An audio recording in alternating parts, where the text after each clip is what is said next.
Best training, zero fees, embedded systems, scholarship test ద్వారా 100% free seat సాధించండి. ప్రస్తుతం Vijaya Reddy husband Surender Reddy గారు ఉన్నారు. మాట్లాడే ప్రయత్నం చేద్దాం. సార్, లాస్ట్ మాట మీతోని మాట్లాడింది అంటే మీరు మీ బర్త్డే 31st రోజు ఏదో సంథింగ్ అని తెలుసు. సో ఆ బిఫోర్ డేనే ఇదంతా జరిగిపోయింది సార్. మీరు మాట్లాడిన లాస్ట్ మాట 29 మాట్లాడాను. మాట్లాడింది లాస్ట్ మాట పిల్లల గురించి, ఎడ్యుకేషన్ గురించి మాట్లాడాను అంతే. అంటే ఫర్దర్ గా ఎట్లా ఏంటి అనేది అది అమ్మాయి ఐఐటి చేపియాలనే తపన ఎక్కువ, దానికోసమే మాట్లాడా. ఇద్దరు డిస్కస్ చేసి ఫైనల్ డిసిషన్ ఎగ్జామ్ గట్టి రాపిచ్చాము. 26 or 27 రాసింది ఎగ్జామ్, ఎంట్రన్స్ ఎగ్జామ్ రాసింది. బాబు అటాచ్మెంట్ ఎక్కువ పాప పాప ఎక్కువ ఉంటుంది. బాబు ఎటు ఉంటాడు, వాళ్ళకి ఏదైనా కావాలంటే డైరెక్ట్ అడిగేస్తాడు. బాబు అయితే అతనికి ఏదైనా తినబుద్ధి కాలేదు అనుకోండి, హాస్టల్లో అయినా ఎక్కడైనా డైరెక్ట్ నాకు కాల్ చేస్తాడు. డాడీ 100 కొట్టేసి 200 కొట్టు, ఫోన్పే చేయమని చెప్పేస్తాడు. నేను చేస్తాను. హాస్టల్లో కూడా వీళ్ళకు మాట్లాడే అంత వెసులుబాటు ఉండేదా? మీతో ఎంత ఫ్రీక్వెంట్లీ మాట్లాడుతుంది? లేదండి, బయటకు వచ్చినప్పుడు ఇప్పుడు హాలిడేస్ కోసం ఇంటికి వచ్చాడు అనుకోండి, మమ్మీ దగ్గర అడగకపోయేది. ఏదైనా బయటకు వెళ్ళి ఫ్రెండ్స్ తోటి ఏదైనా తిరగాలనుకున్నా, ఏదైనా బయట ఏదైనా తినాలనుకున్నా కానీ ఎవరి ఫ్రెండ్స్ తోటన్నా నా నెంబరు అతనికి నోటెడ్. నాకు ఒకసారి ఫోన్ చేసి డాడీ నాకు డబ్బులు పంపి డాడీ అనేది. ఏంటిది నాన్న, ఏం కావాలి అంటే డబ్బులు కావాలి, ఇక్కడ బిర్యానీ తింటున్నాం ఫ్రెండ్స్ అని చెప్పేది. సరే ఎంత కావాలి అంటే 200 500 ఎంత అంటే సరే అప్పుడేం రేటు నేను పంపించాను. సార్, విజయారెడ్డి మీకు అంటే జనరల్లీ సార్ వీడియో కాల్స్ మాట్లాడడం వెరీ వెరీ కామన్ అయిపోయింది కదా సార్? ఇంత ఫ్రీక్వెంట్లీ వీడియో కాల్స్ లో మాట్లాడేది. పాప వచ్చినప్పుడు వీడియో కాల్, అమ్మాయికి ఎప్పుడు కొంచెం ఆఫీస్ బిజీ ఉండేది, ఈవినింగ్ మాట్లాడేది. వీడియో కాల్ మాట్లాడేది, ఆడియో కాల్ మాట్లాడేది. ఆమెకు అర్జెంట్ ఉంటే ఎమ్మటే కాల్ చేసేది. ఓకే, ఇప్పుడు అర్జెంట్ లేదు అంటే నేను కాల్ చేసేది. అట్లా నువ్వు నేను అనేది లేదు, ఎవరికి టైం కుదిరితే వాళ్ళు కాల్ చేసేది. సార్, ఇద్దరు పిల్లలు యాజ్ వెల్ యాజ్ మీరు సార్ ఒకటేసారి అంటే వాళ్ళు హాస్టల్కి వెళ్ళిపోవడం, మీరు దుబాయ్కి వెళ్ళిపోవడం, అదేమన్నా లోన్లీనెస్ కి కారణమైందా సార్? కావచ్చు అండి, 100% అదే అనుకుంటున్నాను నేనైతే. నాకు కన్ఫామ్గా నేను చెప్పలేకపోతున్నా కానీ ఉండొచ్చేమో, ఉంటే అతడు చెప్పలేదేమో అనిపిస్తుంది అంతే. వాళ్ళిద్దరు పిల్లలతో ఎక్కువ అటాచ్ ఉంటుంది కదా, సడన్ గా వాళ్ళు దూరం అయ్యే వరకు. లేడీస్ ఇన్ జనరలీ సార్ కొంచెం ఎవరైనా అది దట్టు హస్బెండ్ ఇంకెవరైనా చాలా దూరం ఉన్నప్పుడు ఏడుస్తూ మాట్లాడిన సందర్భాలు ఉంటాయి కదా సార్, అలా ఉండేది? ఏడవపోయేదండి అమ్మాయి, ఎప్పుడు ఏడ్చుకుంటే ఎప్పుడు మాట్లాడదు. నాకే ధైర్యం చెప్తుంది, నువ్వు బాగా చెయ్యి, అక్కడ వర్క్ చేసుకో, ఒక టెన్షన్ తీసుకోకు, నేను చూసుకుంటా అనేది. నాకు ఎప్పుడు పిల్లలు ఎలా చదువుతున్నారు ఏంది ఎప్పుడు ఇదే అడిగేది. నేను స్కూల్కి వెళ్ళావా, కాలేజ్కి వెళ్ళావా, పాప దగ్గర చూసి వచ్చావా, పాప దగ్గర చూసి వచ్చావా, ఇదే అడిగేది. ఎప్పుడు నా మైండ్ మొత్తం అక్కడనే తిరిగేది. ఏమున్నా కదా నేను చూసుకుంటా, నీకు టెన్షన్ లేకుండా నువ్వు వర్క్ చేసుకో అనేది. సార్, పిల్లల్ని ఏం చేద్దాం అనిపిస్తుంది సార్? అంటే ఇన్ ఫ్యూచర్ ఏం చేద్దాం అనుకున్నారు? పాప ఐఐటి కంపల్సరీ చేపియాలనుకున్నాం. బాబు గిట్ట మినిమం ఐఐటి దిక్కే వెళ్దామని ఇద్దరిదే అనుకున్నాం. అమ్మాయి వైఫ్ ఎట్లయినా బీటెక్ ఐటీ కదా, ఆ ఫీల్డ్లోనే కొంచెం వీళ్ళకి సపోర్ట్గా ఉంటుంది లైఫ్లో అన్నట్టు అనుకున్నాం. సార్, ఆఫీస్లో స్ట్రెస్ ఏమన్నా ఉందా సార్ మీ వైఫ్కి? అలా ఎప్పుడు అనిపించలేదండి, అలా ఎప్పుడు అనిపించలేదు, నాకు ఎప్పుడు చెప్పలేదు. ఏమో మరి జనరల్లీ అన్ని షేర్ చేస్తుంటారా సార్? అంటే చాలా చిన్న చిన్న విషయాలు చాలా మందితో షేర్ చేసే వాళ్ళు కొంత మనస్తత్వం ఉంటది, కొంతమంది ఇది అవసరం లేదులే అని అట్లా స్కిప్ చేస్తుంది. షేర్ చేస్తుంది, మ్యాక్సిమం చేస్తుంది. ఏం దాచిపెట్టదు, 99% దాచిపెట్టదు. ఏదన్నా చిన్న బాబు పిల్లలతో చిన్న గొడవ చేసుకున్నా కానీ కొంచెం వినకున్నా కానీ ఎమ్మటే నాకు కాల్ చేసి చెప్తా. ఆ ఫ్రీక్వెన్సీ ఆర్ ఆ ర్యాప్ మాత్రం ఉంది. సార్ వాళ్ళ మదర్ అక్కడే ఉండేవాళ్ళు కదా, సో మీ మదర్ వాళ్ళు వెళ్ళడం చేయడం అది ఫ్రీక్వెంట్లీ అట్లా లేదండి, లేదు లేదు. ఇప్పుడు వాళ్ళ మదరు ఆమె నేనే ఆడ ఉండమని చెప్పాను అప్పట్లో. నేను ఉండాను. ఇక ఆమెకు మంచి చెడు అంతా వాళ్ళు చూసుకున్నది. అమ్మ నాన్న అంటే ఇక్కడ ఉంటారు.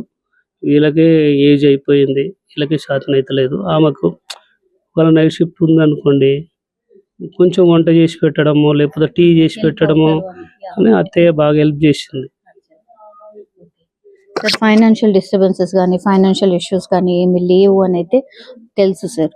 సార్ ఇంత పెద్ద డిసిషన్ తీసుకోవడానికి ఓన్లీ తన లోన్లీనెస్సే కారణమా అని అందరు మాట్లాడుతున్నారు sir. You have to say us. అంటే నిజంగా అది అయి ఉంటుందా? కావచ్చు అనుకుంటున్నాను నేనైతే. ఇంకా వేరే ప్రాబ్లం అయితే మాకైతే అంత పెద్దగా కనిపించలేదు నాకైతే. అంతా ఓకే, వెల్, సూపర్. సార్ కేసుకి సంబంధించిన అప్డేట్స్ మీకు అందుతున్నాయా సార్? అప్పుడు వచ్చారు, రైల్వే పోలీస్ వాళ్ళు వచ్చారు, అడిగారు వాళ్ళకి ఏమేం కావాలి అనుకున్నది అని అడిగి వెళ్ళి తీసుకెళ్ళారు. ఇక నాకు ఈ మైండ్ లేదు తల్లి. నాకు ఏం అంటే ఏమవుతుంది అన్నది ఇంతవరకు నాకు అర్థమవుతలేదు. 1 వీక్ అవుతుంది. అసలు ఏదో తెలియని ఫీలింగ్ అనిపిస్తుంది. ఎందుకు ఈ బర్త్డే రోజు తెలిసిందా? ఆ రోజు ఎవరు ఎవరు సార్? మీ మమ్మీ వాళ్ళు చెప్పారు? ఎవరు చెప్పారు? లేదండి, బొమ్మడిది చెప్పాడు. ఫోన్ చేశాడు వాళ్ళ బ్రదరు. ఫోన్ చేసి తొందర రా బావా అని అడిగాడు.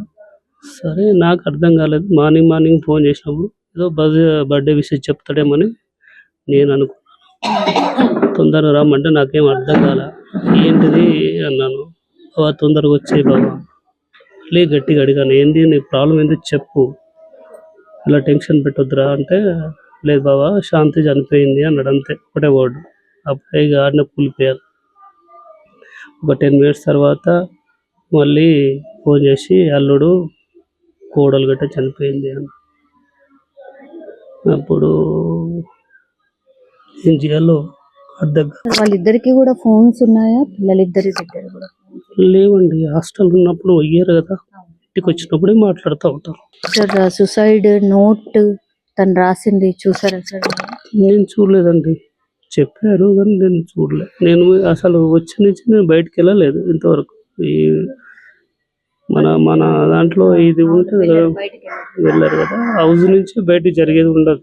సార్ మిస్టీరియస్ గా మారిపోయింది సార్. నిజంగా చిన్న క్లూ లేకుండా, అసలు ఏ ఆధారం లేకుండా ముగ్గురు ఎట్లా అనేదే సార్.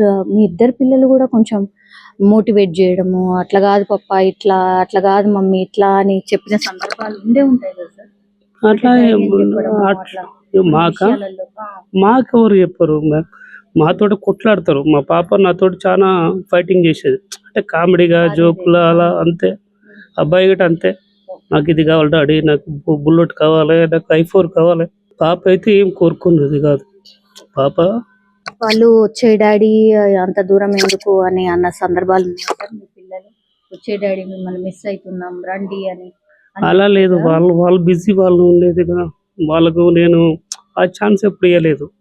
మీరు చదువురండి, మీరు చదువుకోవాలి, మీరు బాగుండాలి, మీరు మంచి పొజిషన్కి వెళ్ళాలి, ఎప్పుడు ఇదే చెప్తా ఉండేది నాకు. వాళ్ళు రా డాడీ అనే మాట రాక ముందే నేను వాళ్ళకి చెప్పేది, మీరు చదువుకోండి అమ్మా, మేము కష్టపడింది. సో వాళ్ళ ఫ్యూచర్ ఆలోచించుకుంటూ మీరున్నారు అంతే కదా సార్. చిన్న క్లూ కానీ అసలు ఏమీ కానీ ఇప్పుడు అర్థం కాని పరిస్థితుల్లో నేను మార్నింగ్ లేచి నుంచి నైట్ పడుకునేదాకా వాళ్ళ గురించి ఆలోచించేది. వాళ్ళ ఫ్యూచర్ అందుకే కదా సార్ అంత దూరం. లాస్ట్ పిల్లలు ఏ రోజు మాట్లాడారు? పాప 27 మాట్లాడేది. అంతే, హాస్టల్కి వెళ్ళిపోయింది 28. అంతే, బాబు సంక్రాంతి హాలిడేస్లో మాట్లాడాడు. 30వ తారీఖున అసలు కాల్ రాలేదు మీకు అసలు? 30 రాలేదు తల్లి, 30 రాలేదు. 30 నేను కాల్ చేశాను, లిఫ్ట్ చేయలే. అది ఇండియా టైము 9 కావచ్చు, 8, 9 కావచ్చు రాత్రి.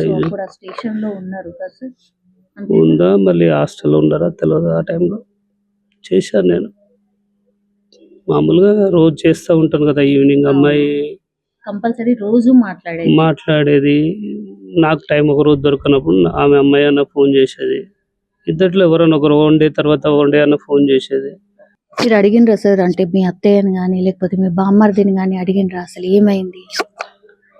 అడిగానమ్మా. వాళ్ళకి రాగానే అదే కూర్చోబెట్టి అదే అడిగాను. అసలు ఆ రోజు ఏం జరిగింది అంటే, "ఏం లేదు బిడ్డ, ఇట్లా నేను ఆ రోజు శాంతి మా వైఫ్ ఫోన్ లేవటకపోతే మా అత్తయ్యకి కాల్ చేశాను. వెంటనే లేపి, అమ్మా శాంతి ఏది ఫోన్ లేవట్లేదు అంటే, లేదయ్యా ఆఫీస్కి వెళ్ళింది అన్నది. ఆఫీస్కి వెళ్ళాక నేను కాల్ చేయను, ఎందుకంటే అమ్మాయి కొంచెం బిజీలో ఉంటుంది. ఆమె ఒకసారి కాల్ చేసి చూసుకొని ఆమె ఎప్పుడైతే ఫ్రీ అవుతుందో అప్పుడు మళ్ళీ కాల్ బ్యాక్ చేస్తాను. వాళ్ళకు కూడా మాకు కూడా ఏం తెలియదు అని చెప్పారు. వాళ్ళకి తెలియదు. సార్ ఆల్రెడీ ఒక హౌస్ ఉంది, ఇంకో హౌస్ కన్స్ట్రక్షన్ ఏదో అవుతుంది అని అన్నారు సార్. అదేమన్నా స్ట్రెస్ ఉందా సార్? లేదండి, లేదండి, లేదు. మేము మాది చిన్నచెర్ల ఓన్ హౌస్ ఉందండి. మళ్ళీ ఇది హౌస్ ఏంటంటే కన్స్ట్రక్షన్ చేసి సేల్ చేద్దామని ఒకటి ఆలోచన ఉండేది. దానివల్ల ఏం లేదండి, అమ్మాయి చూసుకుంటుంది, అమ్మాయి చూసుకుంటుంది. దానివల్ల ఇబ్బంది ఏం లేదు. పదే పదే నాకు తెలిసి పోలీస్ వాళ్ళు కూడా అదే అడుగుతున్నారు, మీకు ఎవరికి మేము ఏదైనా అనుమానం ఉందా ఇట్లాంటివి అడుగుతుంటారు కదా జనరల్. అదేనా మీకు కూడా అడిగింది? నాకు అదే అడుగుతారు. అదే నాకు ఈ వచ్చిన వాళ్ళతోటి ఇదంతా చెప్తాడు. పెయిన్ఫుల్ బాగా ఉందమ్మా, చాలా పెయిన్గా ఉంది. వాళ్ళు కళ్ళ ముందే కనపడుతున్నారు అంతా.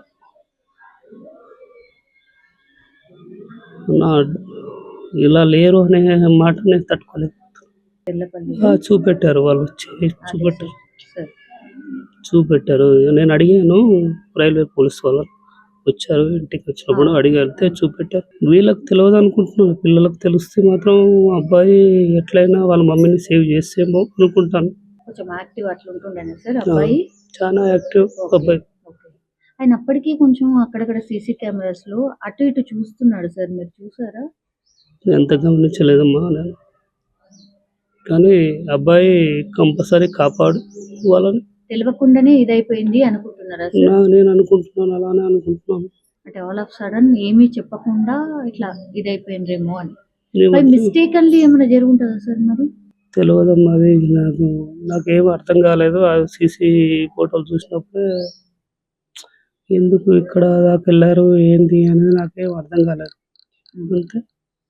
ఇంటి నుంచి చెర్లపల్లి కొంచెం దూరమే సార్ నిజం చెప్పాలంటే. దూరమే కదా సార్? ఓకే, ఎంత ఉంటుందో నాకు కూడా ఐడియా లేదు, కానీ దగ్గరనే మనకు 5 కిలోమీటర్స్ 6 కిలోమీటర్స్. మీరు ఎవరికి అడగలేదా సార్? అంటే పోలీస్ వాళ్ళని ఏం ఇన్వెస్టిగేషన్ నడుస్తుంది అని ఏం కనుక్కునే ప్రయత్నం చేయలేదా సార్? కేసు ఎక్కడి వరకు? చేశాను, వాళ్ళు ఫర్దర్ చేస్తున్నాం అన్నారు. అది వాళ్ళు వాళ్ళ మీద ఆ నమ్మకంతో ఊకున్నానమ్మా. ఇప్పుడు నాకు ఏం మాట్లాడాలి, ఏం చేయాలి అనేది ఏం అర్థమవుతలేదు. ఒక మైండ్ ఆబ్సెంట్లోనే ఉన్నాను. అసలు ఇది నిజం జరగవచ్చా, లేకపోతే ఇది అబద్ధమా, మళ్ళీ వస్తారా వాళ్ళు?